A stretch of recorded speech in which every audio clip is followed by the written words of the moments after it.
it's very important for different people at different levels and policy makers and everybody to understand why it's important for infrastructure in education. We know that learning happens anytime, anywhere. But quality learning only happens in a safe learning environment that is fit for purpose. Uganda, like many sub-Saharan African countries, faces major challenges in building its education system, and among these is inadequate infrastructure that limits access to quality education. Through the infrastructure component of the Teacher Training Education Project, ENABEL, the Belgian Development Agency and the Ministry of Education and Sports are providing a conducive learning environment in the National Teachers Colleges of Uganda by rehabilitating, expanding and equipping college facilities. If you had a chance to see the colleges, or what we used to call our colleges before TTE project came in and enabled, some of these structures that we were saying we're training teachers in are not even, I would say, would not suit a primary school. These were structures that had been left over for some time in the 70s, so it was not an environment that is conducive for teacher training.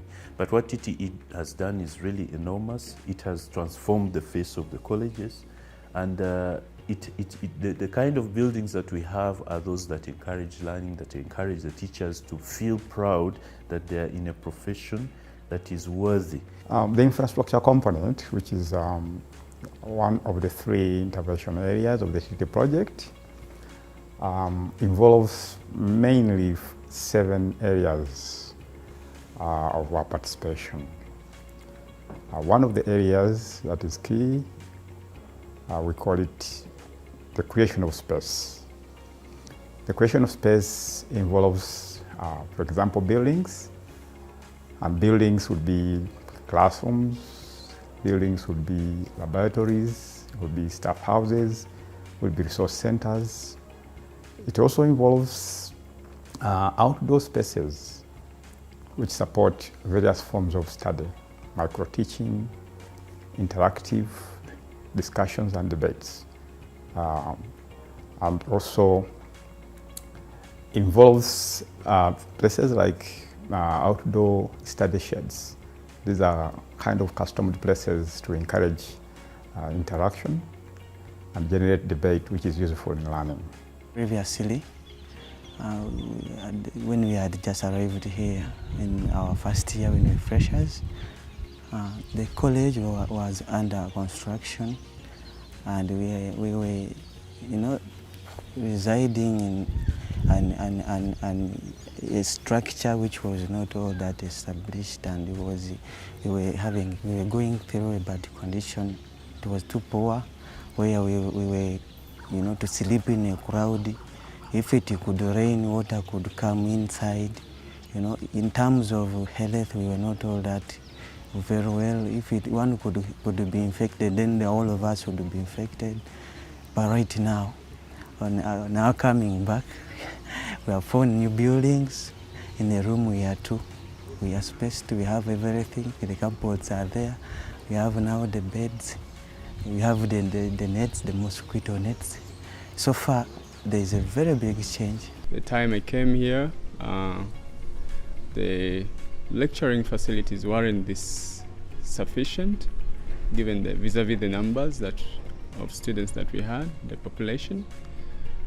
In my 6 or so years of stay here, we are able to virtually accommodate so much in terms of lecture room space. By the time I came here, most of the infrastructure was dilapidated, unusable by any standards. But right now, it's the talk of everywhere almost, given the first-class facilities that we have. The most outstanding, of course, it would be the ICT Resource Center, installed with so many computers. As part of our key focus area, facilities that we have created. And furniture comes in a cross range, but our focus is in very functional furniture that supports ATL, which we call active teaching and learning. for all these spaces that we create. To further support the creation of learning spaces, the project provides tools and equipment to enhance the new facilities and promote better teaching methods, such as laboratory equipment, projectors, printers, and computers. But that's not all. With the support from the project, colleges are working on ensuring that the sustainable infrastructure provided can stand the test of time with proper and timely maintenance. We support the institutions first to understand and make a mind shift change that this is key, and through this will lead to sustainability. We provide and support them to create maintenance strategies, to understand the inventory of what they have and be able to move forward when the project has terminated at some point, that they can actually be able to pick up this and keep these facilities alive. Away from the maintenance, the other areas of interest that we work in as infrastructure is the area of the cross-cutting themes. And under the cross-cutting themes, we have three focus areas. The issue of the climate action. And the climate action as infrastructure, our focus as a NABO is to ensure that we design with the environment, not against the environment. Just to mention is things like putting up the low energy consumption wood stoves that greatly reduce the amount of fire biomass wood required to provide a meal. The second cross-cutting theme that is very important for us is the gender issue and inclusion, where we ensure that everything we do as infrastructure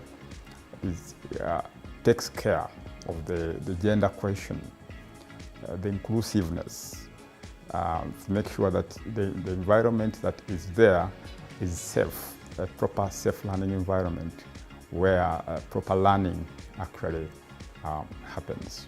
While incorporating cross-cutting themes like gender equality in infrastructure, the project has built early childhood development centers in the teachers' colleges.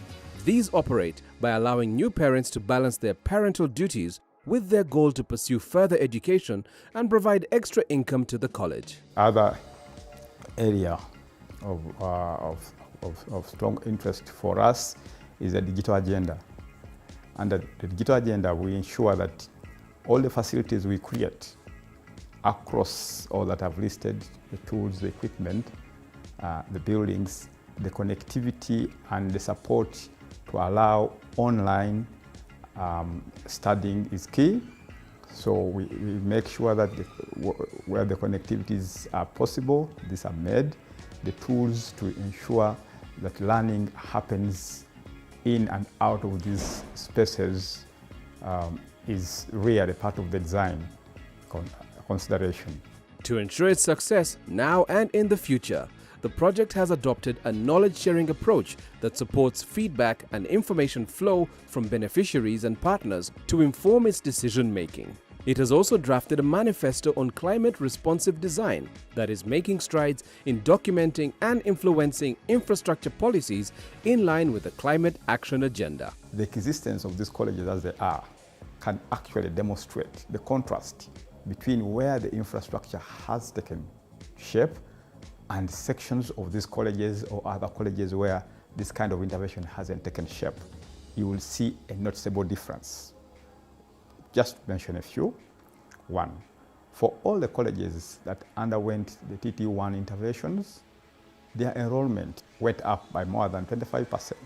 For all the colleges that underwent these interventions, we know that the retention, the dropout rates reduced. For all the colleges that have undergone this intervention and the VTIs, we know that the teachers who are being trained are more confident. People speak positive about themselves and they have the confidence to meet the world. And if we will have a new generation well trained, there is no better way than training a teacher in this safe environment where the infrastructure plays a very pivotal role.